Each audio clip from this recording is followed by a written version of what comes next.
hello everybody. My name is Eliza. I'm the registered dietitian with Restaurant Associates. We do the food service on the HMS campus.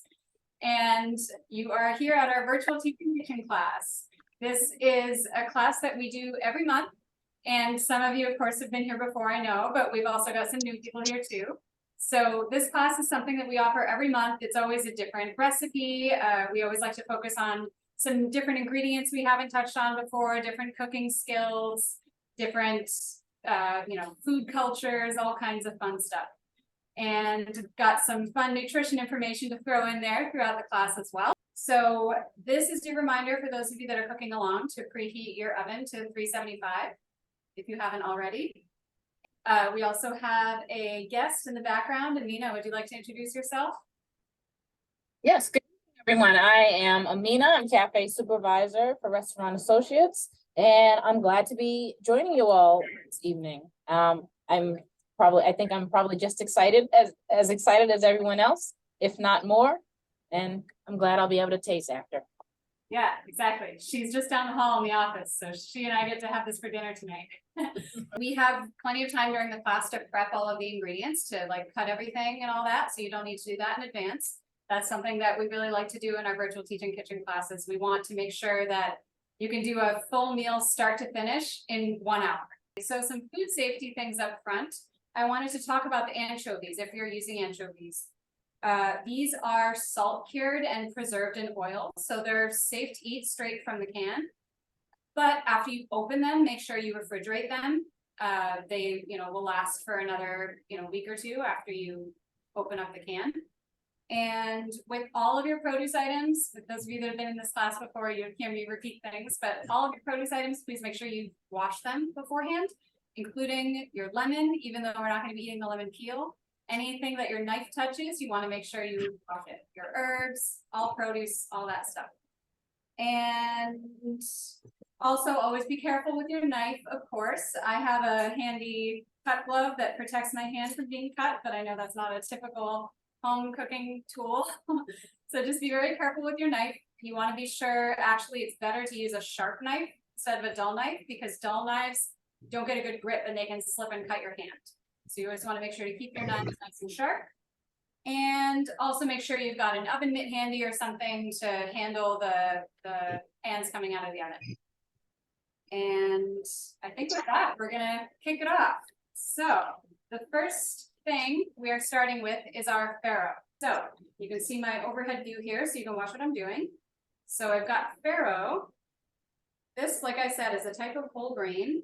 It's nice and hearty. Any kind of whole grain is very high in protein and fiber. I'm putting my burner on high right now because we're going to be putting the farro in here and toasting it a little bit. And then we're going to add our water. I didn't put the toasting step in the recipe, so this is a bonus. But whole grains, like I said, they're very hearty. They are high in protein and fiber, and they keep their shape when they're cooked, as opposed to, if you can picture like white rice. It's making a weird noise. If you can picture white rice when it's cooked, it gets kind of mushy, but a whole grain like farro does not get mushy. It really keeps its shape. And something great to do with whole grains is to toast them, because when you toast whole grains, it helps to bring out more of the natural flavors.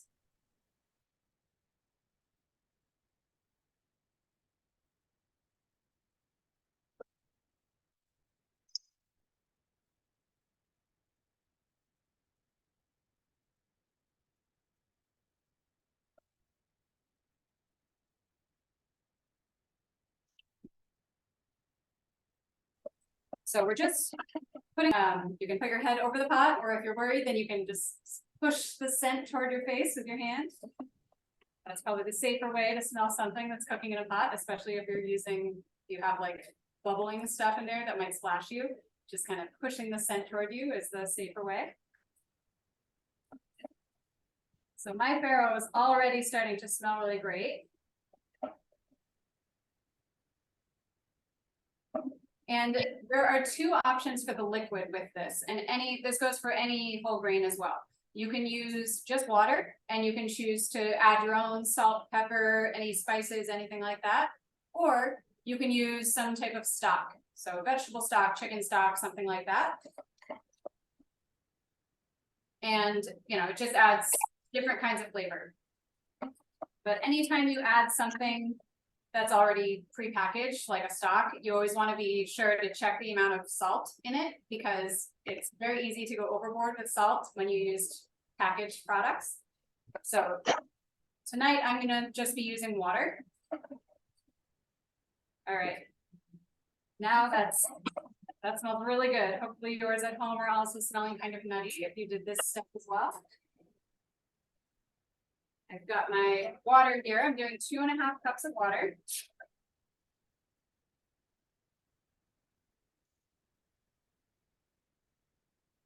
And I'm going to grab a spoon. So I'm just stirring it around just to make sure everything is combined. All of the grains are wet now. I'm going to add a little bit of salt as well. So I have a little bowl. I'm just going to take a pinch of salt. The recipe called for, I believe, a 1/4 teaspoon of salt, but everyone has different taste preferences. So we always like to say in this class, if you are, if you feel like you need a bit more guidance when you're cooking, then please follow the recipe to a T if you'd like, but we encourage you to make it your own. Everyone likes different amounts of salt, pepper. You may not like the anchovies. You may like a different kind of bean, maybe not the white candy beans. You may not have gotten to the store and instead you're going to use some brown rice instead of farro. There are so many different ways you can modify this dish. So right now I've got this on high and I'm just bringing it to a boil. So happy we have so many people joining us. This is great.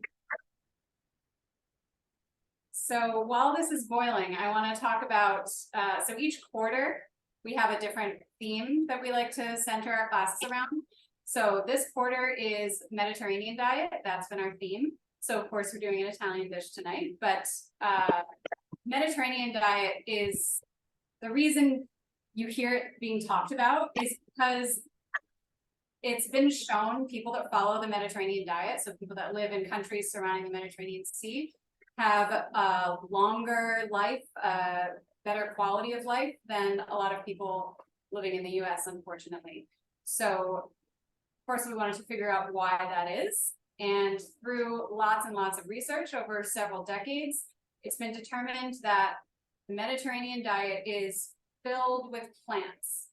Plants fill up the plate in Mediterranean meals. So, looking at the ingredients list for this recipe tonight, that's exactly what we're doing. We have some anchovies, so this is not a vegetarian dish, but of course the anchovies are not necessary. They're just a little bit of extra flavor in there. And we also have some Parmesan cheese that will be added as a garnish at the end, but also that's not necessary. So if you omit those two ingredients, I'm looking at all the ingredients in front of me, everything else here is a plant. So how cool is that? So this is starting to come to a boil now. And another thing about the Mediterranean diet is that they get a lot of their protein from seafood. So we've got a little bit of baby seafood in here, these little anchovies. But yeah, anchovies, even though we're adding such a small amount, they still have beneficial nutrients. So that's fun. So now that this is coming to a boil, I'm going to turn it down to low and I'm actually going to remove this burner. I'm going to just stick this over here out of the way off camera. But those of you at home, just put this on the back burner and turn it down to a low simmer and put the lid on it.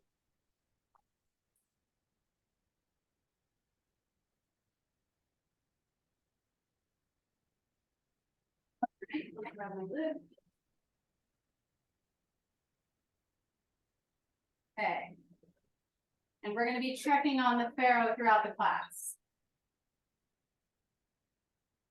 So now we're going to be prepping some ingredients, some of the produce items. Moving my burner out of the way. So the order that we're doing everything in this class is the most efficient order to do everything.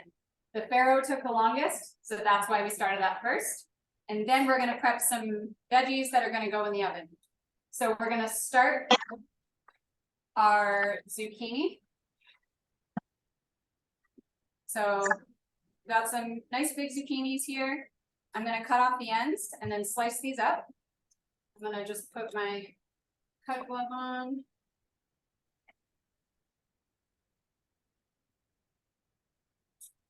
Those of you who took along, are you doing all right so far? Good. Okay. I think since we've got a larger class now, it might make some more sense to use the chat if necessary, if you have any questions. And Amina's going to be watching that, so your question will not be lost. All right. So I'm gonna pull a big bowl over here to put my veggies into. So starting with the zucchini, it's already been washed, like I said. And I'm cutting the end off. Cut off as little as possible because we don't want to waste it. Then I'll do both of these. And I've got my compost bucket right next to me.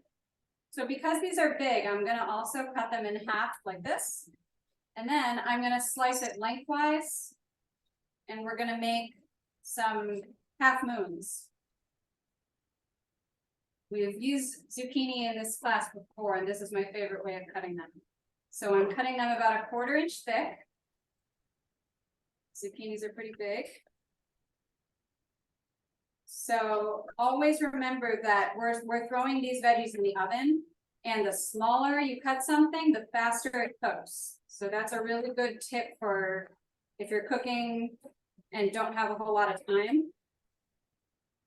It pays, you know, it helps you in the long run if you slow down a little bit and cut your veggies a little bit smaller instead of just chopping them big and then they take a long time to cook. So I'm throwing my zucchini slices into this bowl here.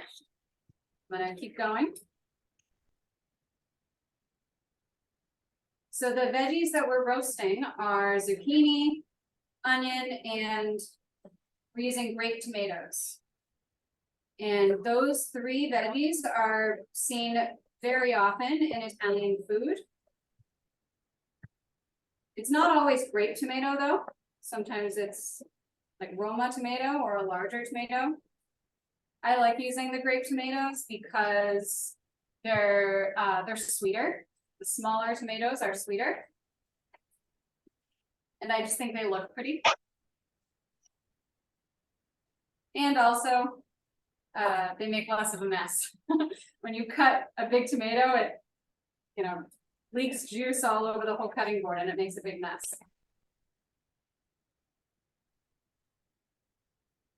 Okay, we're almost done with the zucchini here. So of course, if you prefer to cut your zucchini a different way, then please do. This is my favorite way, as I said. So while we're cutting the zucchini, fun fact, zucchinis are technically fruit. So any type of, you know, something that we may usually call a vegetable, and I even call this a vegetable, if they have seeds inside, they're fruits, not vegetables. And fruits like zucchini, cucumber, squash, any kind of like winter squash, those all grow from flowers. So botanically, if it grows out of a flower, it's a fruit. All right, so we've got all our zucchini in the bowl. Next, I'm gonna do the onion. We've got a medium onion. So we're just gonna be slicing this onion tonight. We've got the root end with all the little stringies coming off, and we have the stem end. We wanna keep the root end attached because it helps us, it makes it easier for cutting. So I'm gonna chop off the stem. And then I'm gonna lay it on the flat side so it stays still. And I'm gonna cut that in half. And I'll peel off the papery stuff, that outer layer.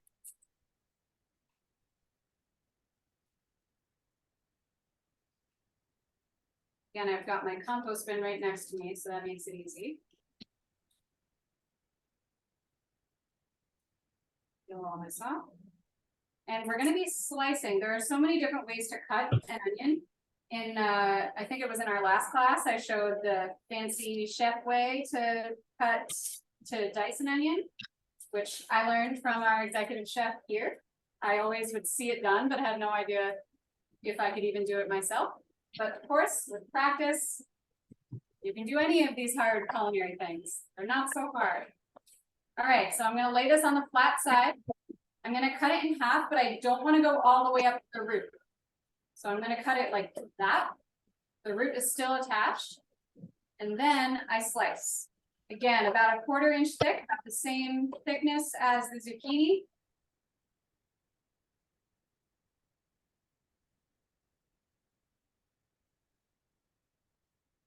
There we go.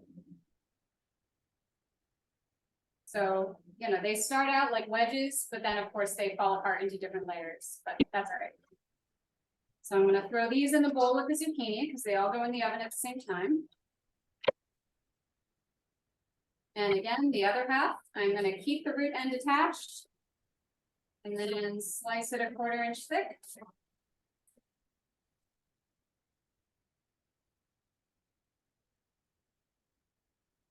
There we go.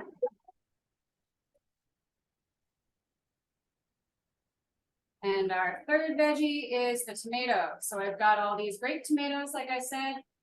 So this step is not necessary, but I like to do it. I feel like it leads to a better end product or something that I like better. So I'm gonna go puncture all of these. There are a couple ways you can do this. So I'm just poking these with a knife because I want to help the juices come out. I don't want all the juices to be trapped inside when these are done roasting. I want all the juices to be out on the pan, nice and sizzly and browned. So this is one way to do it. Another thing you could do to get all the juices out and to make the rest of the dish more flavorful by releasing those juices. Another thing you could do is cut the tomatoes in half. However, that, you know, takes a bit of time if you're doing a whole pint of cherry tomatoes or grape tomatoes rather. So I called these cherry tomatoes by accident. They're basically the same thing. The difference between cherry tomatoes and grape tomatoes are shaped like a grape. Cherries are shaped like a cherry. That's the only difference. So I've punctured all of these and I'm going to throw them in the bowl here. And before we do that, we also need to slice our garlic. The garlic is not going to be used in this dish, but we're going to save it later. Now is the best time to cut this. So I've got my head of garlic. I'm going to just cut that little root end off and then I'm going to slice it. We've got 4 cloves of garlic. Of course, you can use more or less depending on how much you like garlic. I really like garlic, so I like to use nice big cloves.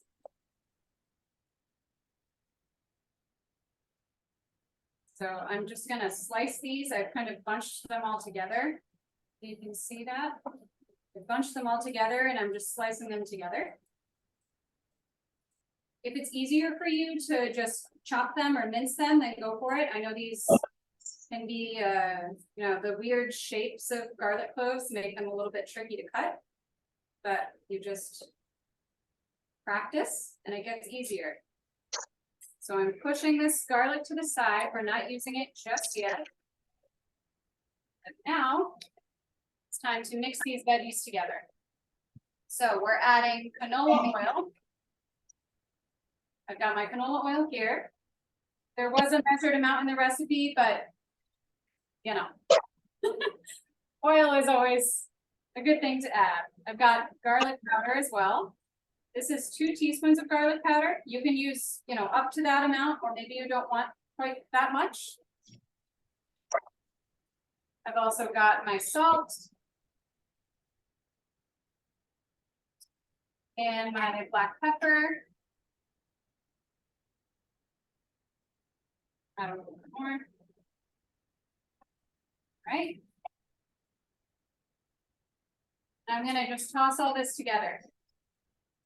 So one good way, you know, probably the easiest way to toss veggies in a bowl is to just get your hands in there and get them dirty and mix everything around. But if you don't want to get your hands in there, which probably most of us don't, you can use a nice big bowl like this and tilt it. I have it like tilted to the side. And then you allow gravity out. When you have it tilted to the side, you scoop from the bottom to the top. The veggies kind of fall down and it makes everything get more well combined. When you have something like black pepper, where you can actually see the flecks of pepper, it makes it easier to tell if you've mixed everything well, because you can see that the black pepper flecks are well distributed. So I'm gonna pour this onto a sheet pan and then stick it in the oven at 375. And I think I'm gonna set the timer for like 15 minutes to start, and we'll have time to go back and check on it as well.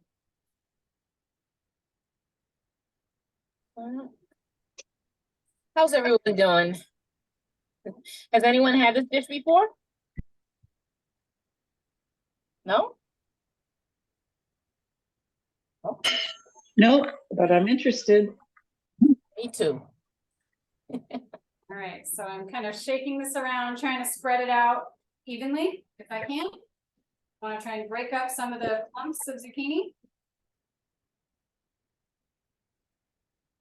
If you can spread it in a single layer, then that helps it cook more evenly. Did you oil the pan first? I did not oil the pan, I just mixed the oil in with the vegetables. So no need to, so I'm gonna go stick this in the oven, I'll be right back.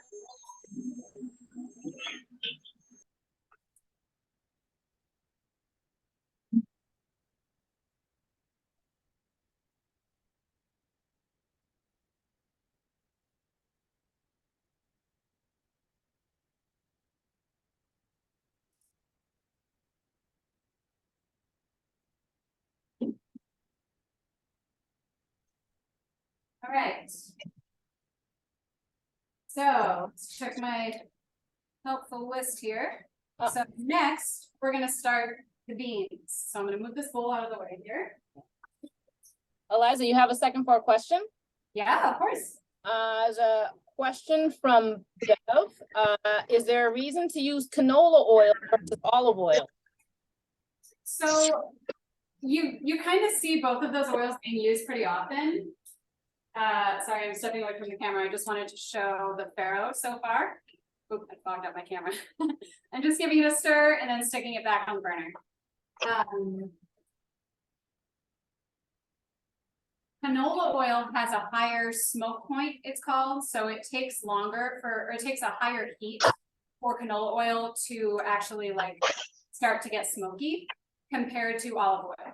So it's kind of, you kind of see some people prefer, some chefs prefer, you know, always using canola oil when you roast, but then others say that olive oil is totally fine to use. So, you know, you can use that smoke point information and go with whatever your heart desires. And there's also a question from Marcia. Says, we have a debate in our house about whether parchment paper ruins roasted vegetables. What's your thinking on that? Okay, I would like to hear in the chat, I'll read it later, what your household says, but I don't use parchment paper. I really like the veggies to get like super charred.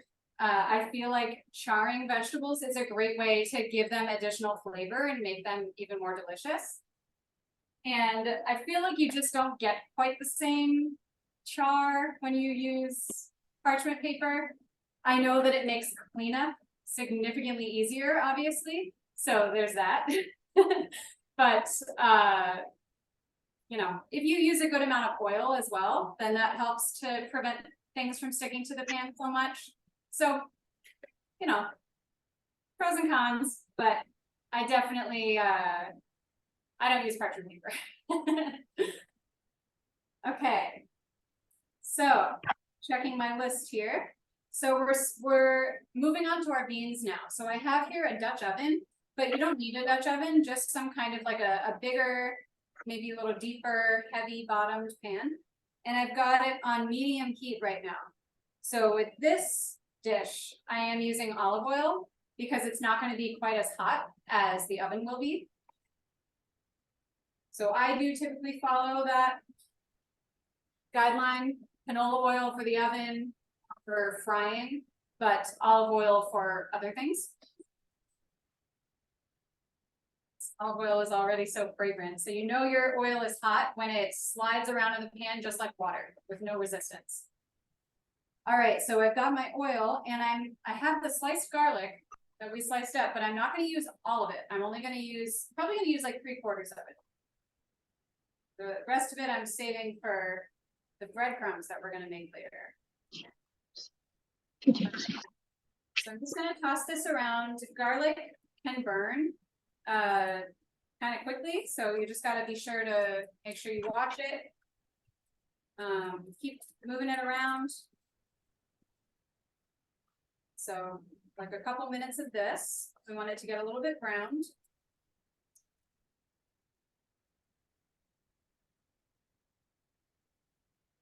So after this garlic comes the anchovies. So I feel like anchovies are one of those ingredients that just the name of it kind of sounds gross. And when you, I don't know, I feel like growing up, I like never wanted anything to do with anchovies. Like as a kid, you're always like, ew, anchovies.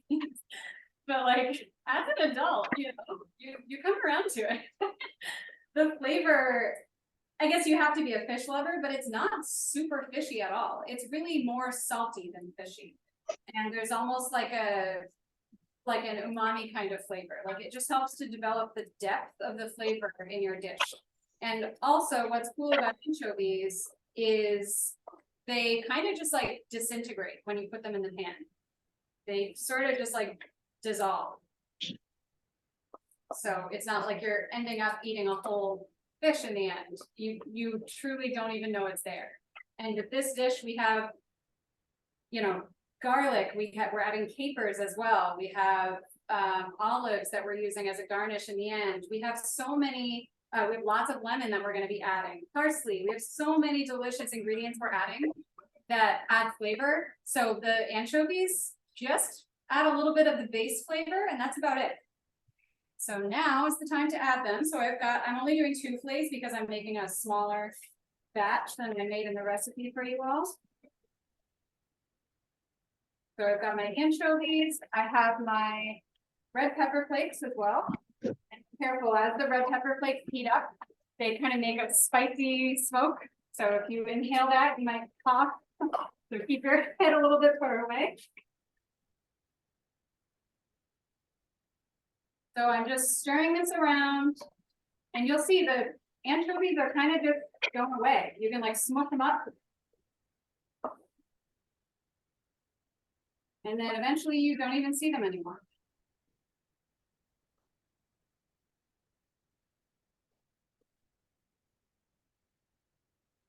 So the red pepper flake just got nice and toasted. The garlic is nice and toasted. Capers add a really good flavor. Capers are also a sort of a traditional Italian ingredient. And if you had capers from a jar, which most of us would, you want to make sure that you don't use the rind. It can be very, very salty. So the liquid that's inside the jar, you want to make sure you drain that off. I inhaled some of that dirty air. All right.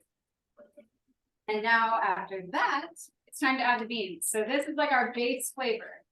And if stuff is sticking to the bottom, just use your spoon to make sure you scrape it up. And I'm dumping in my beans here. So in the recipe, it calls for 2 cans of beans. Of course, use as much or as little as you like. But this is the beans and the farro are the primary protein source for this dish. So the bottom looks like there's no more oil. I'm just gonna add a little bit more oil to it. Having like lots of yummy olive oil just adds, you know, extra flavor. And oils like olive oil are an essential food group. Olive oil contains essential fatty acids, that's the term. Essential fatty acids are called that because your body can't create these fatty acids. These fatty acids are necessary for health and life, and your body can't create them, so you have to eat them. It's essential that you eat these fats, and olive oil is one of them. So no need to be scared of olive oil. The only reason people say to be cautious with your dressing or with fried things or whatever, it's because it's easy to go overboard with the calories because fat is so, or oil is so calorie dense. So you can end up eating way more calories than you intended. But as long as you account for the amount of oil you're using, oil is an amazing thing. It's, you know, not something that we need to be afraid of. So we've mixed in these beans and I've still got it on kind of like medium. And I'm gonna set this aside at this point. So I'm just gonna let it simmer. I'm gonna keep an eye on it, add a little bit more olive oil if it seems like it's getting dry. But the goal with this is that we want these beans to soak up the other flavors so that they don't taste like canned beans anymore. They taste like they've elevated to something else. So I'm gonna push this aside. All right, move this over. And I'm gonna keep an eye on it, but I wanted to open up my cutting board. So before I move on to the next step, how are our home cooks doing with this? Am I going too fast?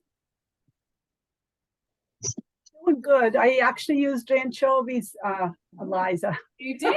Yeah. All right. And is the lid on your beans right now or is it off? The lid is off. Okay. Yes, good question. The lid is on the farro, but off the beans.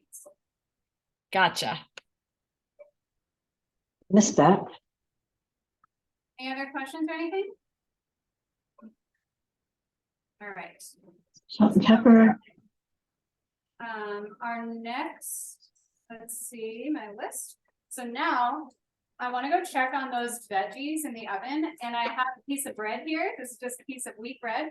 I'm gonna put this on the sheet pan with the veggies because I want to toast it. If you have a toaster at home, that's easier. You can just toast this because we're just gonna make some toasted bread and then grind it up in a food processor to make some yummy garlicky food breadcrumbs as a topping. So I'm just gonna go check on the veggies, mix those around, and stick this on the sheet pan. So I'll be right back.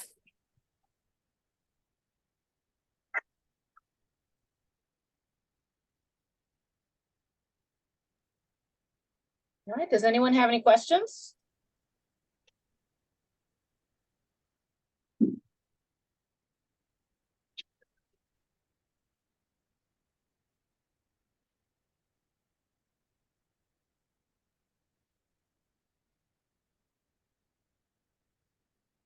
My vegetables in the oven seem awfully wet. Okay.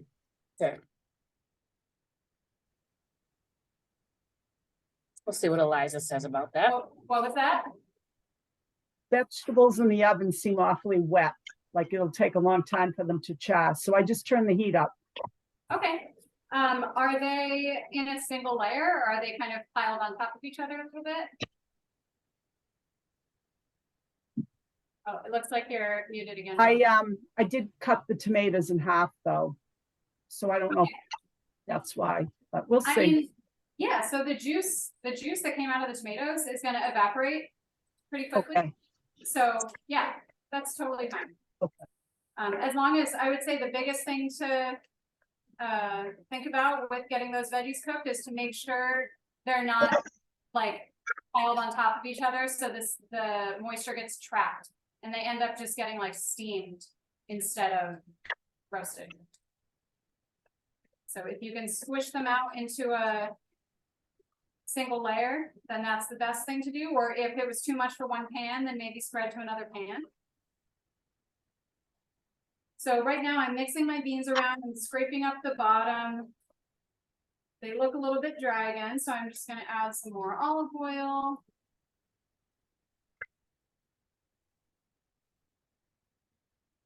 And I'm gonna check on my farro also.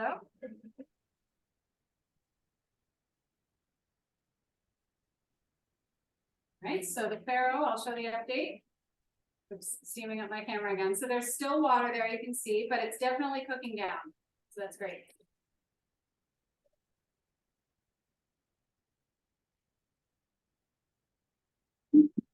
All right. So at this point, I'm gonna remember that my bread is in the oven and I don't want it to get too crispy in there. But next we're gonna move on to the chard and the parsley and the lemons. So I'm gonna grab my sheet pan. All my ingredients all organized here. All right, so the first thing we're gonna use is the parsley. This is curly parsley. I feel like we've always used flat leaf parsley in this class previously, so this obviously looks a little bit more frilly. This is called curly parsley. So we've done this in this class before as well, as a way to reduce our food waste. So because we're putting this in a hot dish, we are just gonna chop all the way through and not even bother pulling the leaves off. If you were using this as just a garnish on top, then you may not want the stems in there, but they're gonna get wilted when we add them to this hot dish. So absolutely nothing wrong with putting those in there. You can kind of chop down the stems until you get most of the leaves off. Also, herb stems are great to use for things like, you know, if you're making like a pesto or something in a food processor, no need to get rid of those stems. The food processor will just blend it right up. So I chopped up all this parsley just really rough. Doesn't matter if it's big pieces, that's okay. Might just go through with like another rough chop. And I'm gonna set this aside and we're gonna mix it into the beans when the time comes. So I've got this here. I'm just gonna set it aside. And we've got our Swiss chard. Oh, my buzzer just went off. I'm just gonna check on the toast. Check on your toast if you haven't yet. I'll be right back.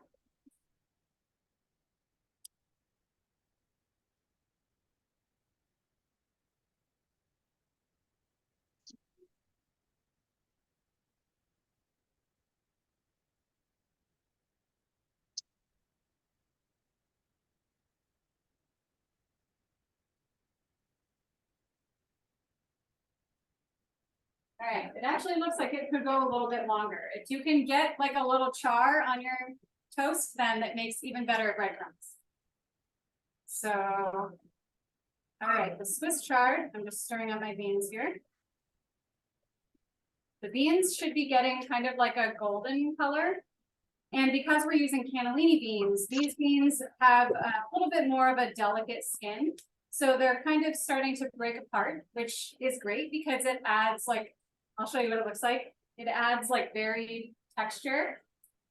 So it's not just a bunch of individual beans. It's now like a big composed dish with some of the beans broken apart. All right, so back to our Swiss chard here. This is rainbow chard, so the stems are all different colors. Swiss chard is really just like spinach. The stems are delicate enough that you can eat them. And what I'm gonna do is I've kind of stacked up all my leaves here so that the stems end kind of at the same, or rather the leaves end at the same spot. So I'm just gonna chop off these stems. But like I said, you can totally eat these. Sometimes our chefs, as a way to prevent unnecessary food waste, we will pickle these. So they have like a nice crunch to them, kind of like, they're almost like celery. That's kind of the texture that they have. So now we're left with these leaves, and we're just gonna do a rough chop, or you can rip them by hand. Basically, the goal is to rip them into like bite-sized pieces, and we're gonna fold it into the beans at the end. So what I'm gonna do is chop across. So I'm leaving the stems on the middle of these leaves. And I'm just going across. And then I'll go down a few times to make it bite-sized pieces. So this chard, looking at how much we've cut here, I may want to, you can choose to do what you'd like, but I think what I'm gonna do is mix half of this into the beans when the time comes. And the other part I'll use raw on the plate as like a bed for the farro and the beans. Because just like spinach, it can be eaten raw, it can be eaten cooked. It has a sort of a similar mouthfeel and texture, consistency as spinach. So whatever you would do with spinach, you can do with Swiss chard as well. Like Swiss chard or rainbow chard. Swiss chard has just like a normal kind of a white or light green stem. Rainbow chard is the same, just the stems are all different colors. So it's more fun. All right, then we've got our lemons. I have 2 lemons here because one of them I'm going to cut in half just for juicing purposes. So I just have these halves here. I'm gonna get my rest of my char off this. And the other one I'm gonna slice into wedges, so you can use this as a garnish in the end. So the way to do this, or the way that I like to do this, so you've got your lemon here with the 2 ends, and we're gonna cut in half this way. And then you can lay the flat side down. And here's where you can choose how big the wedges, how big you want them to be. You can just cut this in half. You can do 1 and 2 to make 3 wedges. You can cut it in half and then in half again to make 4 wedges per half. So I'm gonna do 3. So in order to cut this into 3 wedges, so I'm trying to show a way to do it. Let's see. So I would go at an angle like this, and then come at it from the other angle like that. So I'm going down and into the middle, flip it around, down and into the middle. And now we've got our three wedges. And I'll do the same on the other side. And again, these are just for garnish or to, you know, add a little bit of extra juice once you've sat down and started eating it and you realize you want more lemon. I feel like I often do that. So no need to make those wedges. It's just a fun addition. All right. So at this point, I'm gonna pull these beans back over, and then I'm gonna go and check on my veggies and my bread again. I suspect that they might be done at this point. All right. So these beans are nice and browned. But I know the camera doesn't really show. They look more brown than the video shows. All right. I'm gonna turn it down a bit because I don't want it to get like burned. But they're nice and brown in there. They look great. So, like I said, I'm gonna go grab my toast and make and pull my veggies out. I think they're gonna be done. So I'll be right back again.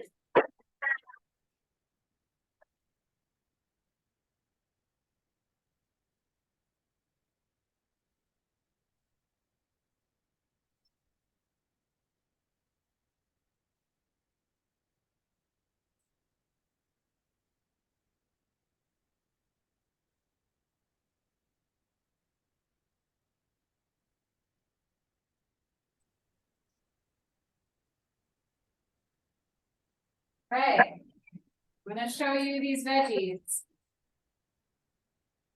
They've got some nice char on them. They look great. The tomatoes are nice and like wrinkly, and you can see where the juice came out, so it looks awesome. And this is my toasted bread as well. It's not like crazy toasty, but it's definitely crunchy. That's what we want. So with that bread, before I move on to the next step, let me check my time, all right? With my bread, I'm gonna put it in a food processor. So I've got this little food processor here. My cord is not quite long enough, so I'm gonna have to keep it over here. But what I'm gonna do is just break this up into pieces and stick it in the food processor bowl. Just breaking it into chunks like this. This is a super quick way to make breadcrumbs. You know, there are other ways to make them, of course, but this is just a super easy, quick way. I have the remainder of the garlic that we cut before. I'm gonna stick that in here as well. And some olive oil, of course, because it makes everything better. And now I'm just gonna break this up until there are like kind of, you know, the bread has been broken up, but it's not finely ground.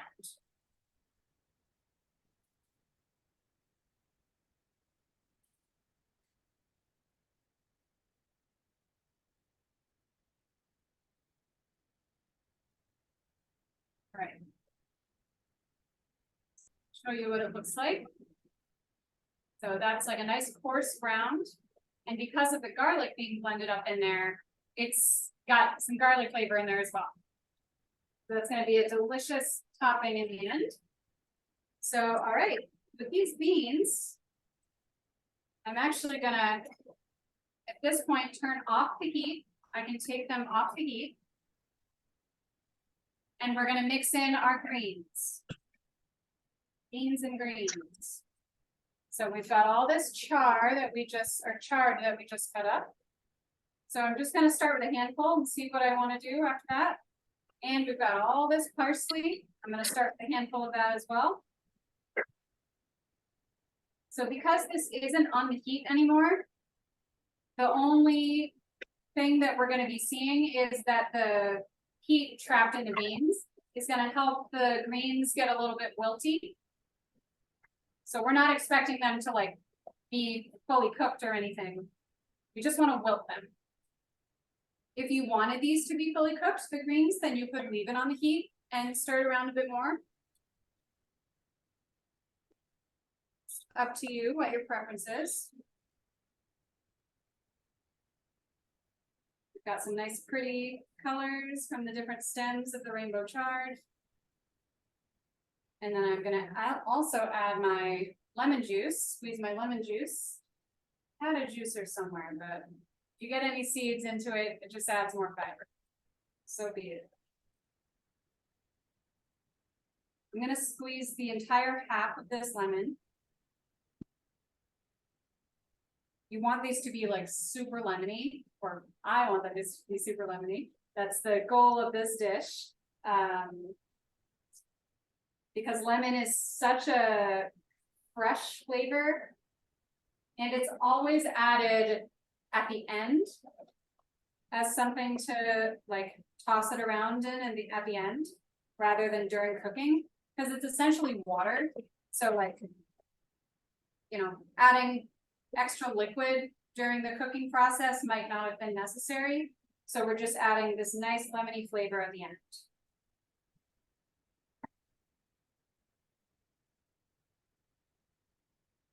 Right.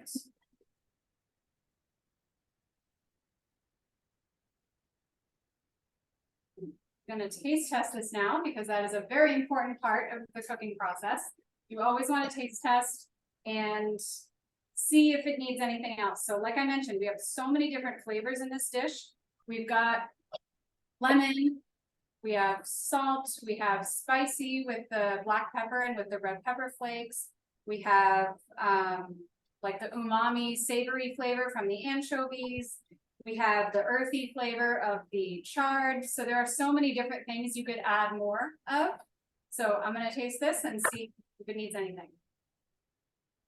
How are those of you doing cooking at home? How do the beans look?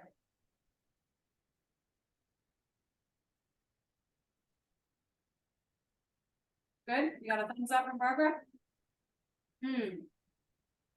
So good, so lemony, I love it. The lemon and the spiciness, they both kind of add, the spiciness is pretty mild, but like the spicy and the lemon together really make it interesting, like on your tongue. They like leave you guessing, like, what is it that I'm tasting right now? All right, I'm checking on my farro. Farro's looking pretty good. I'm gonna see. Yeah. All of the liquid is gone. You can see down the bottom. All that liquid has been absorbed.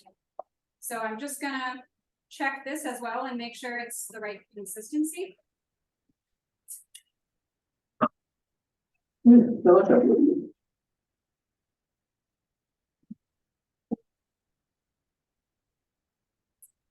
Yeah, perfect. All right. So I think it is time for us to plate up. If you wanted to add any other flavors, please do that now. I've got parsley all over my cutting board here.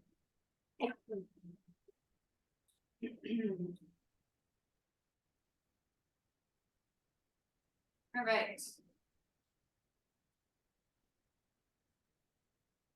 So I've got my plate, my favorite bowl plate. It's like a plate that has a lip on the end. And like I said, I'm going to start with some of this chard just on the plate as is. And I'm going to put the farro on top of it. So that's going to kind of like cause the chard to wilt a bit. Farro is nice and steamy, so that looks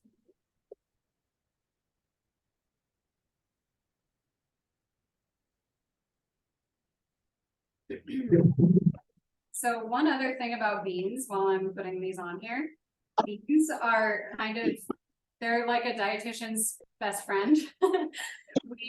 Dietitians love beans because when you think about food groups, beans are a vegetable, a starch, and protein. They're really everything in one small package. So it's always a great addition to add beans to a meal, any kind of bean. And all different beans can be used for different things. All right, we've got this. We have some more garnishes to do. I have some Parmesan cheese that's kind of like shaved and broken up a bit. So of course you don't need to add Parmesan up until this point. This is a dairy-free meal. So you definitely don't need to add that if you'd like to stay away from dairy. We've got our breadcrumbs. I'm going to sprinkle those on top for a nice crunchy. You definitely need to have a crunchy. We always say in these classes that we like to make sure we have lots of different textures. Textures, in addition to flavors and colors and all that, make your meal more satisfying. And we've got some olives. These olives have had the pits removed just for ease of eating. I know the veggies. We've got our olives on top like that. And I'm gonna do a bit more olive oil, which probably won't surprise you since I love it. And we've got our lemon wedge that I'll stick on the side there. And here is our gorgeous layered grainy, beany, greeny bowl. Lots and lots of different plants. Oh, Barbara, I see your thing. That looks awesome. Amina, do you mind for the recording putting us on the gallery view so we can see everybody? Vegetables did get charred after a while. They did. Oh, and I forgot vegetables. Oh my God. Thank you for reminding me. Oh, Gotta add my veggies. These look Oh, so you good. forgot your veggies. Oh, how could I forget? I just had so many other vegetables on this dish that I just forgot. There we go. We gotta add the tomatoes add like a beautiful added color on here that we didn't draw before. So there we go.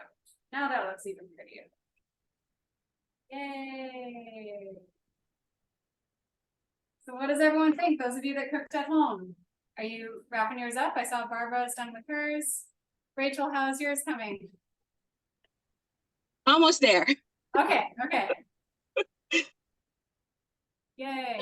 Same with me. I'm still like trying to put the layers on. Yeah. I did it last month, so I have practice. Yeah. And I actually made the shrimp dish for a dinner party the other night and everybody raved about it. Oh my God, I'm so happy. Thank I you. made it for like 8 people. Wow. Yeah, It was Great. good. Yeah. They were very impressed. Yay.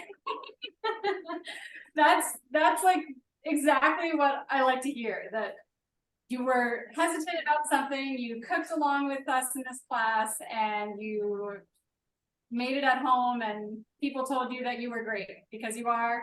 You tried something new and you did it. That's amazing. I'm so pleased. So I hope that those of you that haven't cooked along with us tonight, I hope you'll get a chance to cook this dish. Like, as you can see here, it's just like piles and piles of plants, and it's so incredibly flavorful. So I made this yesterday. We did our test run, and I brought this home for dinner, and my boyfriend asked me, is there soy sauce in this? And I was like, no, but I assume that you think that, because it was just like the salt, the umami, the savory flavors, the lemon, like it's all like blasting in one bite. So it almost tasted like soy sauce in a way, just like so richly flavored.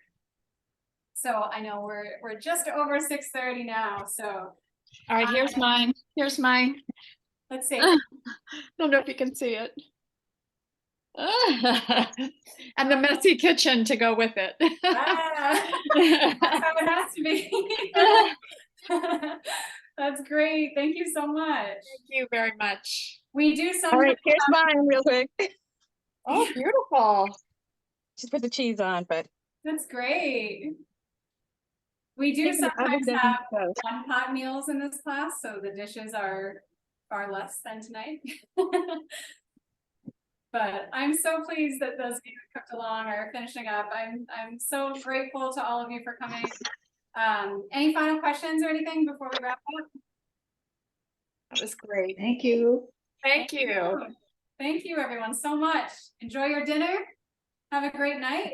Thank and you. See you next time. Thank you. Bye. Bye-bye. Thank Bye. you.